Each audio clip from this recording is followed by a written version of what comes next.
आज हम जानेंगे hormonal regulation of glycogen metabolism. 3 main hormones होते हैं जो क्या करते हैं, रेगुलेट करते हैं ग्लाइकोजन की मेटाबॉलिज्म को। पहला इंसुलिन होता है, दूसरा ग्लूकेगॉन होता है, तीसरा इपाइनेफ्राइन होता है। इंसुलिन का क्या रोल होता है ग्लाइकोजन की मेटाबॉलिज्म में। इंसुलिन क्या करता है, एक्टिवेट करता है ग्लाइकोजन सिंथेज को। और एक ग्लाइकोजन जो सिंथेज होता है आफ्टर एक्टिवेट, जब ये एक्टिवेट हो जाता है तो ग्लाइकोजन की फॉर्मेशन करता है। और ये क्या करता है, इंसुलिन क्या करता है, इनहिबिट कर देता है ग्लाइकोजन फॉस्फोराइलेज को, जिससे कि प्रिवेंट हो जाती है ब्रेकडाउन, ग्लाइकोजन की ब्रेकडाउन प्रिवेंट हो जाती है।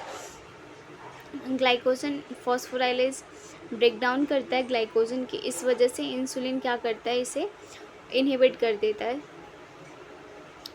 जिसकी वजह से रिज़ल्ट हमें क्या देखने को मिलता है, ग्लूकोज जो होता है स्टोर हो जाता है एज ग्लाइकोजन के फॉर्म में लीवर या फिर मसल्स में।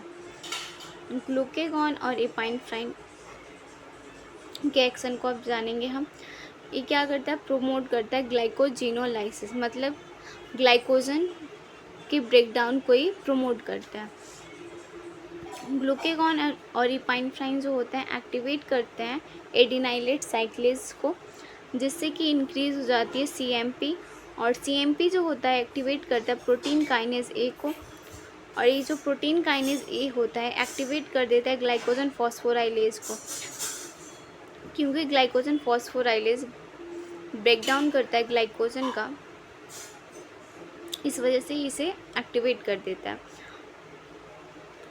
और PKE क्या करता है, इनहिबिट कर देता है ग्लाइकोजन सिंथेज को, जिससे कि स्टॉप हो जाती है ग्लाइकोजन की formation. Tissue target, glucagon act करता है मेनली ऑन द लिवर, और इपाइनेफ्राइन एक्ट करता है on both liver and muscle.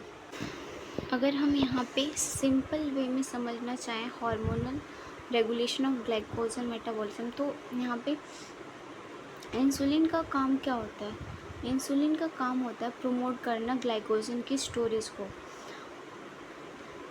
और ग्लूकेगॉन का काम होता है, ग्लूकेगॉन और इपाइनेफ्राइन का काम होता है प्रोमोट करना ग्लाइकोजन ब्रेकडाउन को, इन दोनों हार्मोन के कारण ही ग्लाइकोजन की मेटाबॉलिज्म अच्छे तरीके से होती है। जब हम फास्टिंग स्टेट में होते हैं, या फिर जब हमारी बॉडी में ग्लूकोज अगर एक्सेस अमाउंट में होता है, तो यहाँ पे एक हार्मोन रिलीज़ होती है, यहाँ पे इंसुलिन हार्मोन रिलीज़ होती है। जब हम कोई भी फूड इनटेक करते हैं तो हमारी बॉडी में इंसुलिन हार्मोन रिलीज़ होती है। जब एक्सेस ग्लूकोज रहते हैं हमारी बॉडी में, तो उसको ग्लाइकोजन के फॉर्म में स्टोर कर लिया जाता है।